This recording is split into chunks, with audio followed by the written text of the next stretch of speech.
Greetings again, class. When we were last together, we talked about observation and inference. We compared them and contrasted them. We talked about their importance in science. Today, I want to take that a step further and start looking at something even more important to science. That's the scientific method, the process by which scientists go through to solve a problem. There are many steps to the scientific method, as you can see in this first slide here. What I'd like to do today is I'd like to break down each one of these steps and look at them a little bit more closely. Let's start first with the problem. Human beings are naturally inquisitive. We want to learn about the natural world. We want to understand it. We want to make sense of it. So humans are always going to encounter problems, things they want to find solutions to. That's the motivation for the scientific method. Now, if you're going to do an experiment, you've got to be knowledgeable about the content of what that experiment is going to entail. So it might involve doing some background research, learning a little bit more about the topic.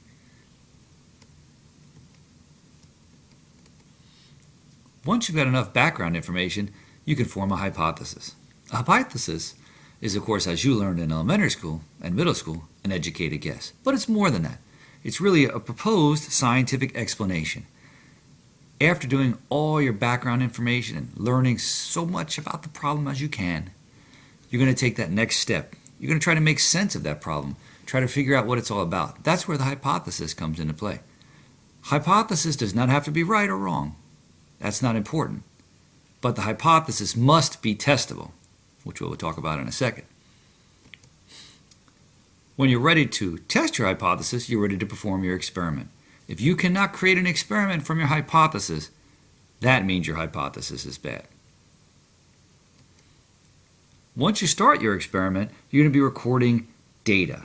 Data is the actual recorded observations you make. Once you take them, put them down on paper or record them on your iPad or a computer, that's when it actually becomes data. That's where you're making your observations. Be careful, again, to make sure you're making observations, not inferences. Those are going to come a little bit later. Analysis. This is where you start to make sense of your results. This is where you start to take those observations and start beginning to create inferences, which will then lead into developing your conclusion, where you accept or reject your hypothesis. And remember, as I said a few moments ago, a wrong hypothesis is not a bad hypothesis. It means you just learned something different than what you had predicted. Let's look at the hypothesis a little bit more closely because it's so important.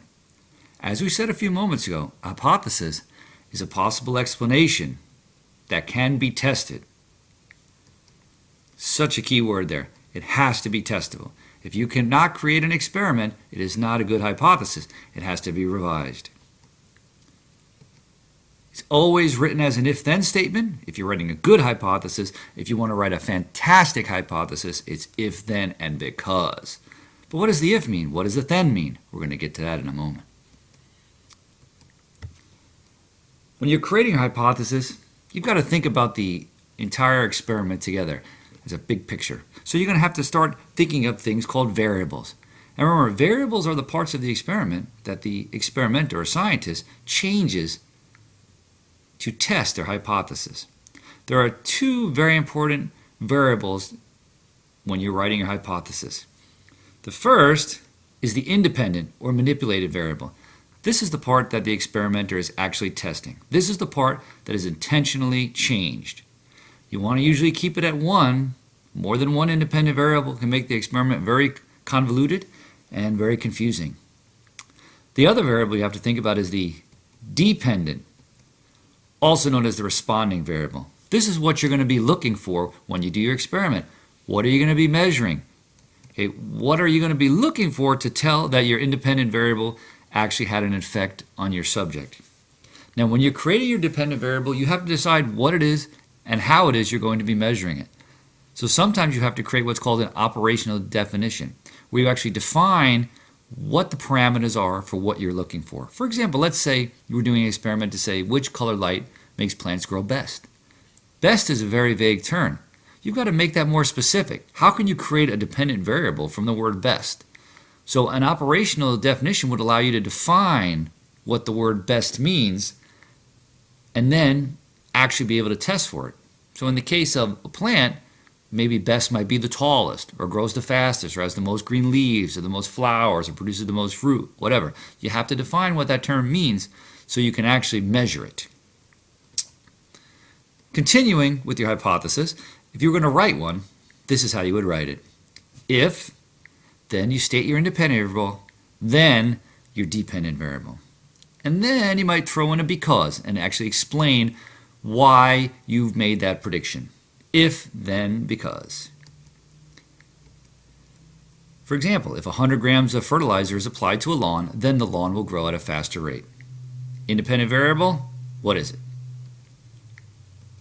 Very good, the amount of fertilizer. Dependent variable, the rate of growth. Very good.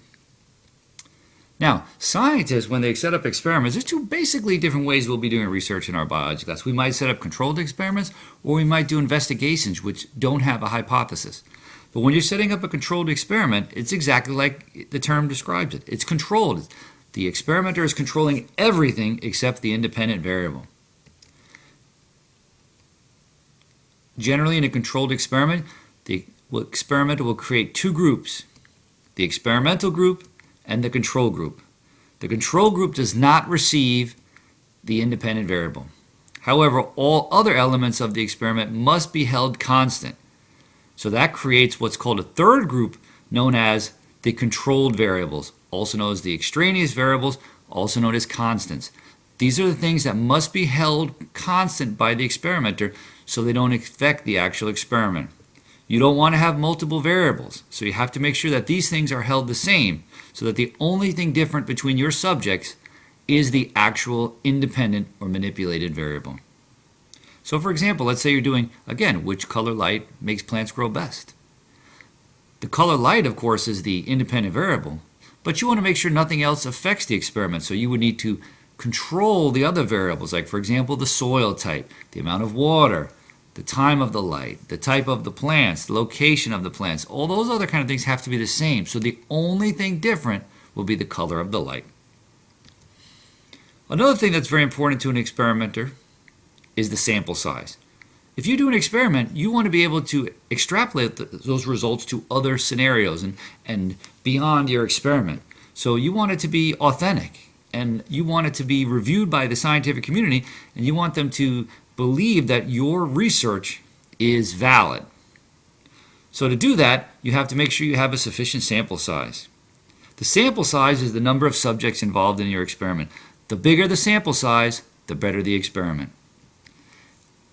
The more samples or subjects you have in your trials, the more trials, any of that, the more you have in your experiment, the better the chance to have a more precise result.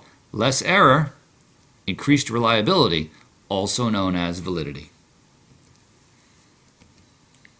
What is validity, by the way? Validity is the extent to which your results can be generalized to other settings or situations. For example, our M&M project. If we only used one table's data and said that this is the way M&M bags are, that wouldn't be accurate. That's only one plate of M&Ms. But by extending the experiment to the entire class and increasing all that data, we had a much more valid experiment. As I said, to increase validity, increase sample size. Here's an example for you. Now, once you've done your experiment, you're ready to record and analyze your data. Remember, once you start recording your observations, they become data. There's quantitative data, which is numerical, numbers, measurements, that kind of stuff, and qualitative data, which is descriptive data. Both are important to a good scientist, and both should be included in your experimental data. Make sure you use data tables, charts, graphs, all that to effectively display your data for easy interpretation and analysis. Finally, when you're done, you've analyzed all your data, presented it all, you're ready to formulate your conclusion. A good conclusion always refers back to the hypothesis, supports or rejects it, uses the data that you've gotten from your research to support it, includes ideas for future research. What could you do next time differently? And it highlights applications of what benefit is the experiment that you've done to the greater humanity. If conclusions are supported over a long enough period of time, they can become theories. So let's take a look at an experiment with the Iceman, Ötzi. Let's see if we can use the scientific method to figure out what happened to this guy.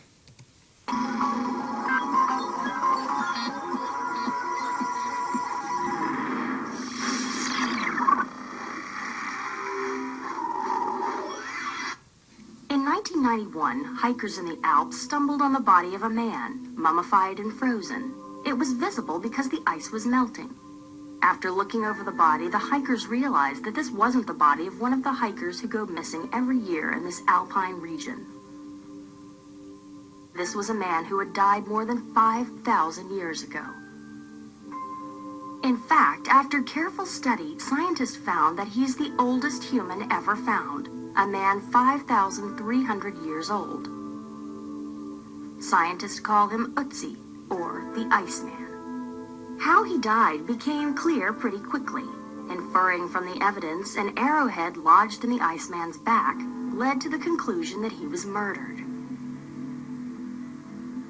Ötzi was an immediate archaeological sensation. Research teams eagerly studied both the mummy and his incredibly well-preserved clothing: leather shoes, a woven grass cloak, and goatskin leggings.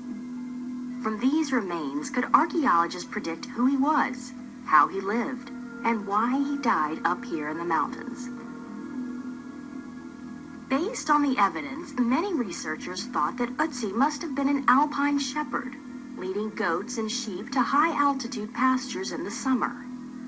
Shepherds today still herd livestock along the same path where Ötzi was found. If Ötzi was a shepherd, perhaps he was killed for his sheep. Two anthropologists, Sylvia Reinhard and Hans Platzkummer, and Anna Pedrotti, an archaeologist, decided to test this theory. They started by making an exact duplicate of Ötzi's clothes. The clothes would help the researchers model how Ötzi lived. When they were done, Hans donned the outfit. He would find out firsthand whether it could have held up to the tough life of an alpine shepherd. As Hans set off up the mountain on foot, Sylvia and Anna took the easy route, by helicopter. For Hans, it was a grueling 1,200-meter climb to model the Iceman's apparent journey.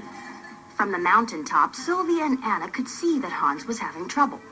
At last he arrived exhausted. His shoes were a disaster. They had no traction and they hadn't kept the water out at all. The poor performance of the shoes indicated that Ötzi probably wasn't a shepherd. Someone wearing shoes like this couldn't make the 1,200-meter mountain climb regularly. But if Ötzi wasn't a shepherd, why was he up here? And why was he killed? Years of examination have not yet come up with an answer, but researchers have not given up. They are confident that with more study and maybe even new technology, the Iceman will reveal the story of his life and death. How did the scientists follow the steps of observing, inferring, predicting, and modeling in their study of the Iceman? I like that video because it goes through the scientific method. It shows you a problem. It shows you how the investigators came up with a possible hypothesis. It also showed you how they came up with a test for their hypothesis. And to run that test, they actually created a model, which you saw. The actual scientists wearing an actual mock-up and testing their hypothesis by actually hiking up that mountain in what they think was the kind of attire that somebody would have worn back then.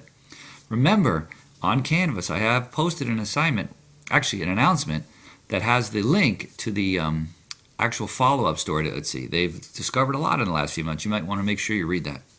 In the next few slides that pass after this one, you'll notice an experiment that you can review to go through the steps and get a little more familiar with the scientific method.